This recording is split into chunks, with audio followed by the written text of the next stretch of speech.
discours qui ont pour objectif de faire que vous ayez l'impression que vous ne pouvez justement rien faire.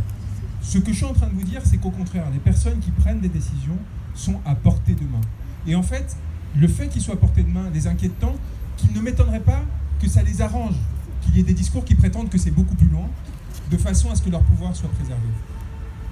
Dans Crépuscule, je décris de façon assez détaillée comment il y a un jeu de marionnettistes et de marionnettés, pour faire un néologisme, entre les hommes politiques, les oligarques, la presse et évidemment les patrons du CAC 40. Je décris en détail le mécanisme qui a amené à l'élection d'Emmanuel Macron. Il me semble que ce mécanisme est autosuffisant. C'est-à-dire qu'à partir des éléments que j'ai agglomérés, ça suffit pour comprendre ce qui se joue. Est-ce que par ailleurs, on vit dans un monde où il y a un empire qui s'appelle les États-Unis, qui a une influence démesurée sur les destins de pays comme la France, au point où on a l'impression parfois d'être un potentat, c'est-à-dire d'être comme une forme de nouvelle colonie, où des élites en fait se soumettraient parfaitement à cet ordre économique. Évidemment. Évidemment qu'aujourd'hui, il y a en France et chez nos dirigeants des personnes qui sont parfaitement soumises à cet ordre économique pour une raison très simple, ils en tirent énormément de bénéfices. Ils en tirent énormément de bénéfices et ils savent ce qu'il en coûterait de s'y opposer. J'ai défendu pendant des années Julian Assange, le fondateur de Wikileaks, donc celui qui a permis de savoir comment s'était élaborée par exemple la taxe carbone, mais évidemment au-delà, tous les crimes qui avaient été commis par les États-Unis en Irak, en Afghanistan, etc. Julian Assange est enfermé depuis plus de 2 ans dans une prison antiterroriste, à Londres, pour avoir dit la vérité, pour avoir créé un site internet où il publiait des documents qui étaient vrais, qui étaient produits par les gouvernements. Un peu de respect s'il vous plaît. Malgré les contorsions pour expliquer qu'une majorité a vu son pouvoir d'achat augmenter, tout le monde remarque que tout se dégrade. Les conditions de travail, de vie, de soins, sans parler des libertés.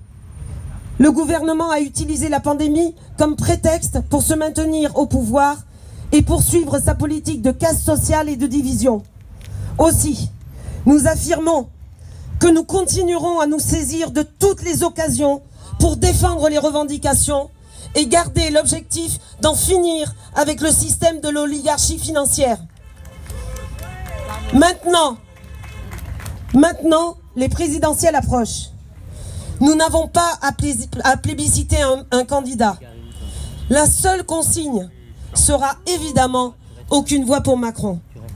Également, nous faisons une proposition à tous ceux qui veulent écrire une nouvelle page de notre histoire. Le soir du second tour des élections présidentielles, retrouvons-nous tous à Paris pour rappeler que la République appartient au peuple et que celui-ci doit la récupérer.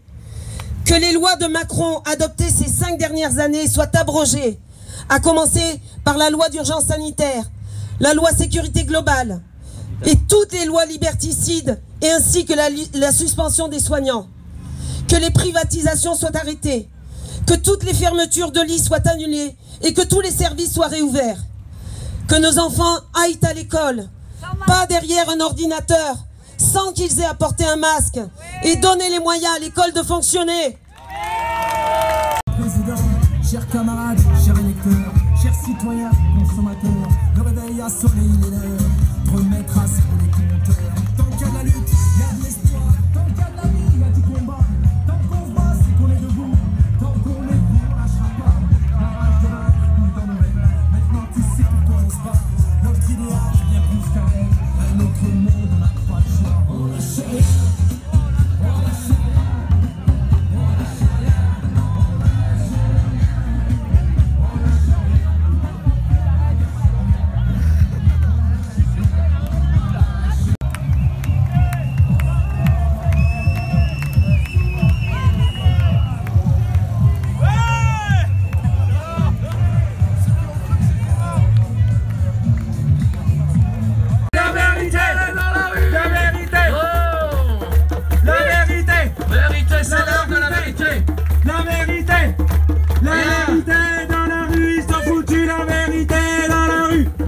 La vérité dans la rue. La vérité. On veut les voir genoux à terre dans la rue et nous dire la vérité.